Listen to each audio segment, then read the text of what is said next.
Welcome to the Relationship and Wellness Podcast with Nicola. Nicola runs transformational breakthrough programs for individuals and couples and has several award-winning audio programs. She also runs a holistic life therapist certification program where you can get paid to guide clients to profound change and work from the comfort of your own home. For details, visit www.nicolabeer.com today. Please note, places are limited and are available on first-come, first-served basis. Hi and welcome. So happy you're here. This episode is really important and it's about cold feet in a relationship. Many people experience cold feet at some point in their relationship when commitment comes up. I have another episode about commitment issues and how to overcome them individually and as a couple, and the tips may also apply for cold feet. So do check out the episode on commitment issues or commitment troubles in a relationship. The most common reasons that people come to me for help with having cold feet is before getting engaged, before a big wedding day, before committing to have children, before moving city or country, for their partner's career, before making a big joint financial decision, and before saying yes to their partner's retirement dreams. Often the person can be genuinely happy with the relationship, but a few doubts start to come up that need to be addressed, either within the person, by themselves, or in the relationship, by figuring out either, is it something that I need to address in me? Is it my own fears, trauma or triggers? Or is there something missing in the relationship? Is something holding me back from feeling truly happy? Or understanding what you need if you're going to take that next step. There might be things that need to be discussed. You might need reassurance from your partner about the future. For example, before getting married, some men or women want to address their sex life. Perhaps the excitement, the passion, the frequency might have dwindled or not even been there in the first place. And this can really worry some people. Some men I work with get cold feet about having children and the financial implications, worrying if their partner will give up work and not want to work again. This needs to be discussed. Or both men and women can fear having children because they believe that their partner will want to put their children through private school, pay for their university, and they're worried about that impact on their own quality of life. This is where expectations need to be discussed. A good financial plan needs to be discussed. And I love coaching on finances, by the way. I've saved hundreds of people thousands and thousands of dollars by pointing out the right resources for people to take control of their own investments, their own pension, savings, creating wealth. It's such an important area to learn and be in charge of. So many people I speak to are so scared because they feel that the financial world is too confusing and they'll never be able to learn it. Or they've been burnt by a financial advisor that may have not always had their best interests at heart. And there are great resources now out there, free YouTube videos, great books you can buy, where you can start to grow your wealth. Hopefully you're already doing that. And maybe that's what you need, discussing and creating a financial plan. Some fear committing to a move overseas or to a new city, worrying about losing touch with friends and family, which is valid. So having a plan to make sure that you're happy wherever you go is essential. Some doubt whether their relationship is strong enough to make it through the move. And that's again where a plan needs to be in place. How you're going to spend good quality time together, what you're going to do individually and together for fun and for excitement, and making sure that it's not just all benefiting one person and not the other. My brother and his wife met around 15 years ago. My brother used to go to, I think it's called Woodward, and he worked in the summer on the go-karts so that he could get to BMX anytime he wanted in his free time. using all the ramps. His wife, at the time, of course they weren't married then, worked as a lifeguard and in her free time loved to skateboard. So that's where they met. They then had a long-distance relationship for 5 years as they were both studying. And then it was time to make the jump. My brother absolutely loves the UK. He loves the culture, he loves the food, he loves his massive friend circle, and of course, hopefully, our family. So it was difficult for him to move to the US. She also, very close to her family, had great friends, has a great job, and she started her career before my brother. So who was going to make that move? He decided to move, and they've now lived in DC for over 12 years, and they absolutely love it. The solution or plan in their case was that my brother was going to move to America. She would support him while he was waiting to have his permit to work, and that he was able, supported and encouraged to go to all of his friends' weddings and all of the stag do's and major family events if he lived in the US, because he would probably go to those events if he was living in the UK. And that's how they did it, still are doing it. When I work with other expat couples, the person following their partner also must find a benefit of moving to the new place. It could be a course, a hobby, a new passion project, starting their own business, taking on a physical challenge like doing a triathlon, marathon, getting into rowing, horse riding, skiing, something exciting for the other person. So having cold feet doesn't mean that the person doesn't love the other or that a relationship cannot work or will not work. It simply means that something in the individual or couple needs to be resolved. Paula was one lady who had cold feet before getting married. Before her wedding, she started, as the time drew closer, to doubt it. And she booked a session with me because she felt like she was going crazy. She started to doubt the relationship and her attraction to her partner. She loved him, but she didn't feel any chemistry. And even at the beginning of the relationship, she didn't have butterflies in her stomach, like she's seen on the movies, or spoken to friends that said, it's really important. Often talking to friends can be confusing because everybody's relationship history will interfere with the advice that they're giving. They can't help it. We're all affected by our own relationship history, beliefs and experiences. Paula had been with her partner for 5 years. How do I know if he's the one, Nicola? She asked me. Then she said, I'm not sure if we're really compatible, whether his family will truly accept me for me, whether I will make a good mother. I know he wants a big family. If I can love him as much as he loves me. She was putting so much pressure on herself, thinking about all these things, and yet, what is the point in worrying about all these things until they're actually real and happening, and then we'll deal with them, we'll get support if we need to, we'll learn, we'll grow. The first thing for me to do was to help her feel more calm, and then go through every single point, looking at solutions, looking if it's really true, looking at relationship, ideals, so that she could be happy. Others who get cold feet in a relationship share with me their concerns about whether they know what real love is, if they've overestimated their love for their partner, if they've confused love and lust. Some worry about their sex life, if when they get married it will go downhill, especially if they're a very sexual person. Others worry about the fact that they desire having sex with different people, wondering if it will get worse when they get married.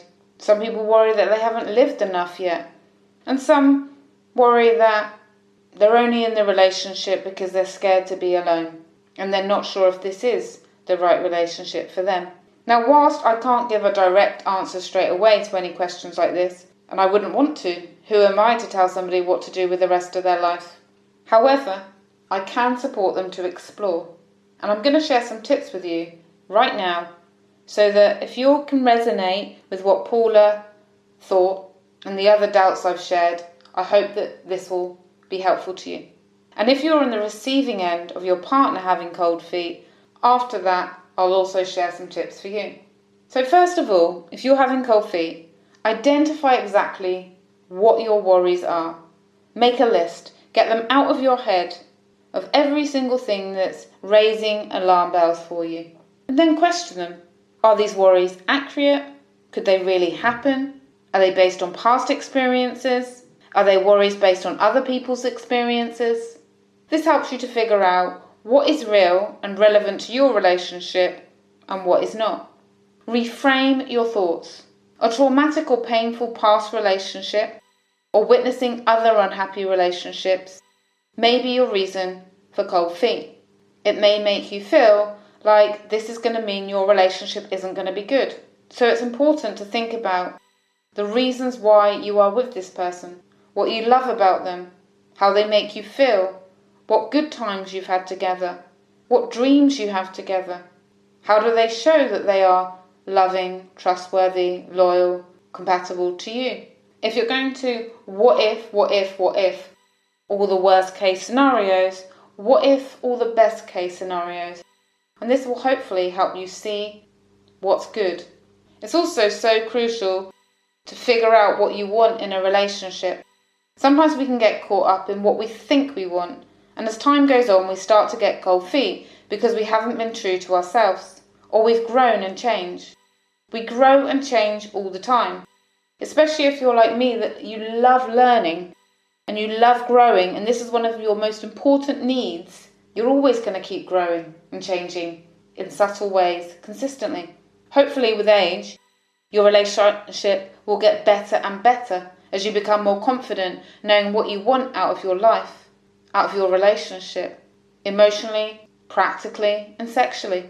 Great sex for women statistically gets better and better with age as we increase our confidence and explore what we want.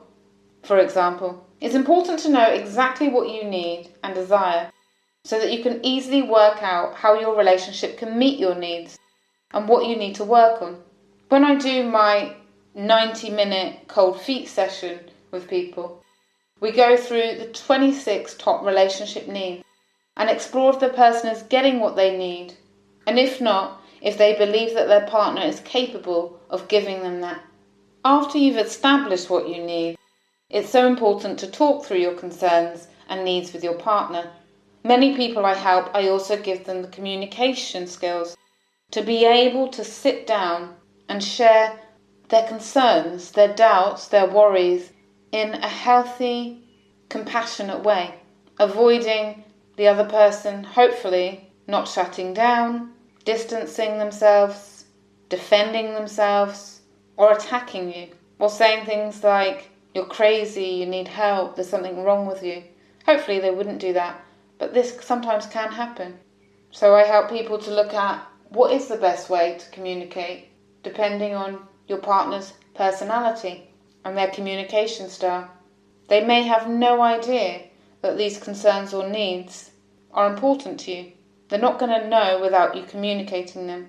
That's why it's so important to have open, loving conversations. No relationship stays the same over the years. There is always some kind of change. Change is inevitable, and that's what makes life exciting. That's why it's so crucial to have regular check-ins with yourself to figure out, are you really happy? What do you need? Checking with your partner, are they happy? What do they need? It's such a great step to consistently do for your relationship. And if you're the person in the relationship with someone who now has cold feet, it can make you doubt your partner's love for you. You may even start to question your whole relationship, and it may cause you so much stress, sleepless nights, appetite changes, and you may feel so angry, hurt and annoyed that you just want to end it to protect yourself. So to help calm this reaction, there are a few things that may help you to keep in mind. First of all, appreciate your partner's honesty. It's far worse for someone to hide their true feelings, to go ahead with things to please you, and then you find out much later on. I understand that it can completely take you off guard, hearing what they're saying. However, them going ahead and then doing it later after committing can feel so much worse and be more painful. So appreciate the fact that your partner is being honest with you about their feelings and that they respect you enough to share them with you. Often what can really help is when you're first hearing the things that they're saying, is to not react, not respond straight away. Of course you can say, I'm hurt, I'm confused, I'm angry, I'm upset. And then you want to just say to them, I need some time to think. Because it's a lot to take in for most people. And they do need to think through things. The next thing you can do is to ask them, what can you do to help them through the process? Because above all else, you want what's best for you and your partner. What do they need to get the clarity? Do they need space? Do they need someone else to talk to? Do you need to talk to someone together?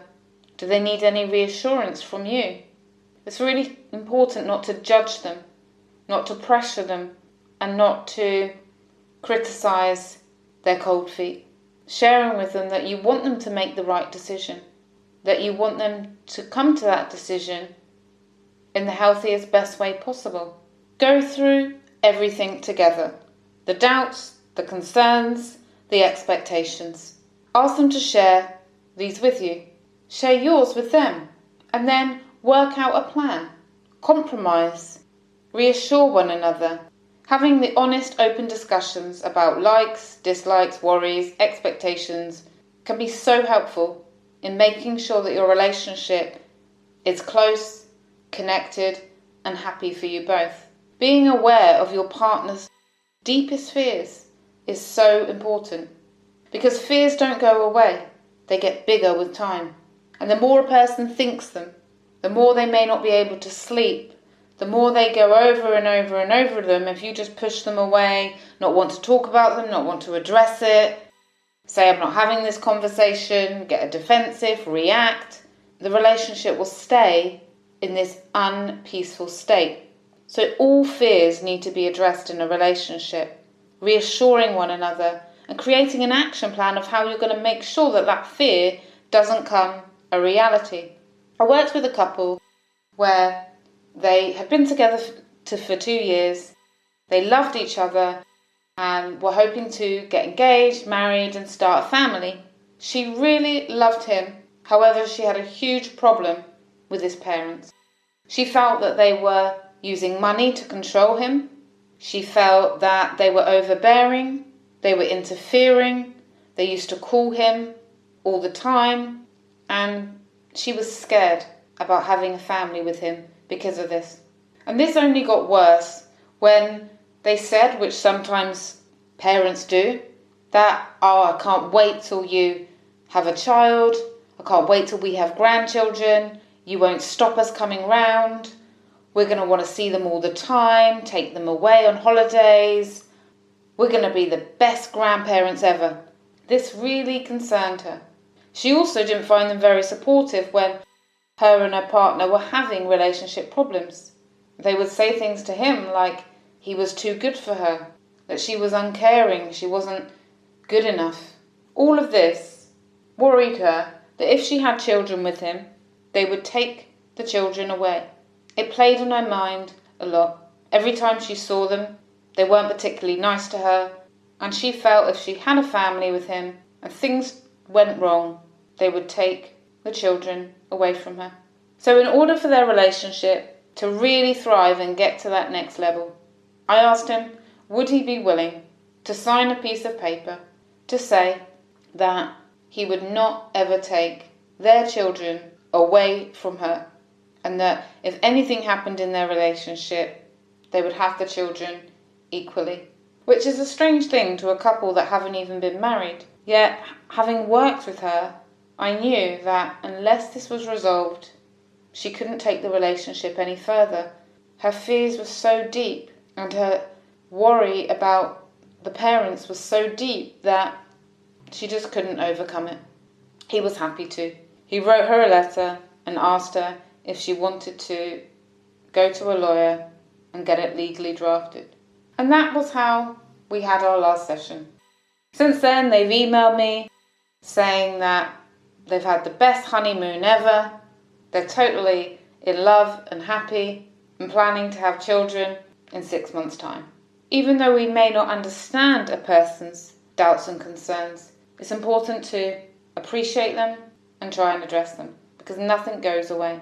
So if you're having cold feet right now, or if your partner is having cold feet right now, it's important not to panic.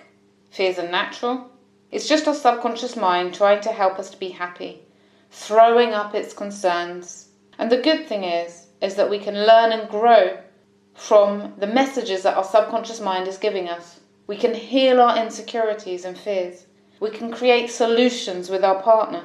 We can overcome challenges. We can make our relationships happier, stronger and closer when we learn from what our mind is telling us, what it's trying to communicate.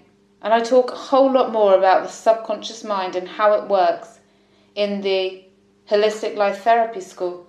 If you're interested to learn more about how to take control of your thinking, how to create the life that you want, how to get rid of insecure, jealous, unsupportive thoughts, how to know what it is that you really want in your life, overcome money blocks, or any other challenges that you may be facing, you can join my Holistic Life Therapy School Facebook group, where I give trainings, there's free materials, hypnotherapy, questions to ask yourself to get the most out of life. And if you would like any one-to-one support with anything I've mentioned, please do go to my website. You can contact me there, find out more about working with me one-to-one or my various audio programs. From my heart to yours, thank you so much for listening. All the links that I've mentioned will be along with the show notes, so check them out and look forward to connecting with you more closely if you would like to. Thanks for listening to the Relationship and Wellness Podcast with Nicola Beer. If you are interested in finding out more about becoming a holistic life therapist, would like to get Nicola's mentorship directly, or check out the award-winning audio programs, visit www.nicolabeer.com today. Subject to availability, a waitlist may apply.